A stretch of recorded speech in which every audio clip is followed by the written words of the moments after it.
think that there's something very innate about, human beings' relationship with water. It's a connection that is inextricable. All of us gravitate towards water. We can't seem to help ourselves. We seem to think that, water will restore us. And the science tells us that's actually true. Water is one of the few things that connects us all. So why not use water to connect all Philadelphians, connect this region, and try to connect this country?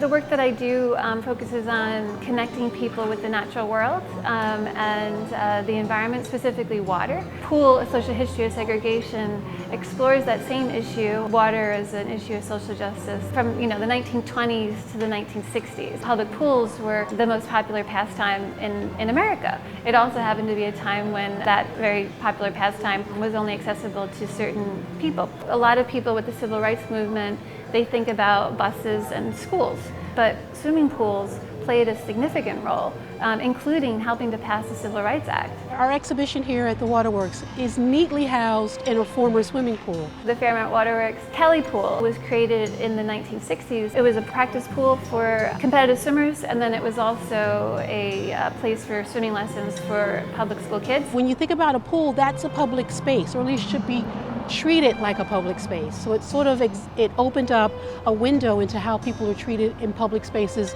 around the country, not just in pools. With pool, we were really looking at populations that have been intentionally excluded from access to water. And right here we're sitting in front of the Blue Mindscape pool, which actually is referencing Dr. Wallace Nichols' research that talks about how just being around water, just looking at water, even the color blue, has so many health benefits for a human being, from the physical to the emotional to the spiritual. And so this exhibition really explores swimming from the perspective of Black communities.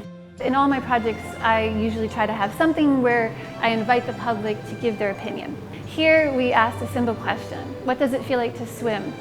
Hundreds of people have responded, and their responses are incredibly thoughtful. Some people may not be aware that for hundreds of years prior to slavery and during slavery, African Americans and people from the Caribbean were known as the best and most accomplished swimmers in the world. Africans and people of color really loved the water, loved being in it, loved going near it, weren't afraid of it.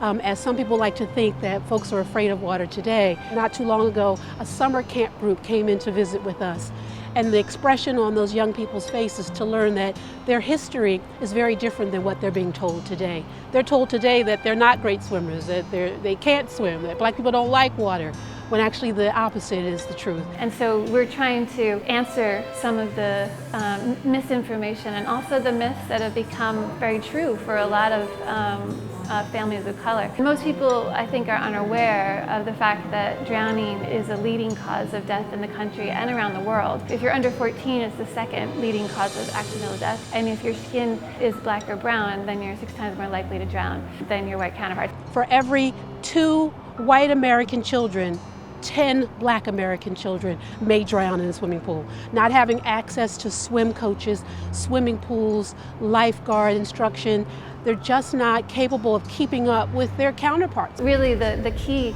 to this issue is, we know what it is, it's to teach everyone swimming lessons.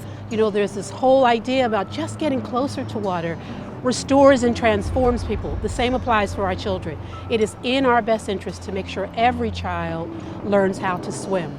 The biggest thing that happened for us in 2021 was recognizing the incredible damage that water can do. September 1st, 2021, Hurricane Ida flew in and essentially flooded the space. I was amazed at the volume of water and how much debris it left, but how little damage it did to the pool exhibition. And that's a testament to the materials that we used and the way that the exhibit was constructed. Resin, acrylic, stainless steel, burnished aluminum, even glass, high-tempered glass, those things resist impact from both river water and also some of the things that could be floating in our rivers. Resiliency is just in our DNA. I mean, really the theme, the river runs through it, is something that we hold on to. When you think about how we take water from our rivers, treat it, clean it, send it to people to use, it's running through us. It also runs through these buildings. We're not going to deny it. We know it's going to happen, and nature will always win out. We're the ones that should adapt to nature, not the other way around. I think Hurricane Ida put it more into the collective consciousness. Our issues around water, having too much of it, having too little of it, it's only going to become magnified in the coming years and decades. As weather events become more severe, it's the most vulnerable of our communities that are going to be impacted the most. Water connects all of us. It connects all of us through our natural water systems, our creeks, our rivers, and our oceans. What we do here impacts others, and what others do impacts us. And we all need to work together. You know, COVID, I think, changed all of us in what we value. You know, I think we value our relationships more. That's our relationships with our family and friends, but also a relationship with those things around us that give us joy. Again, the river is one of those things. Being outside helps your spirit. Being by the river helps your spirit. This is a place for the public to come and just connect with the river. It's a public space providing a public service. The public has a right to be here. A public has a right to understand what happens to their water. They have a right to fight for cleaner water. This is yours. It's up to you to protect it, and it's up to you to value it. We're going to help you get there, but it's up to you.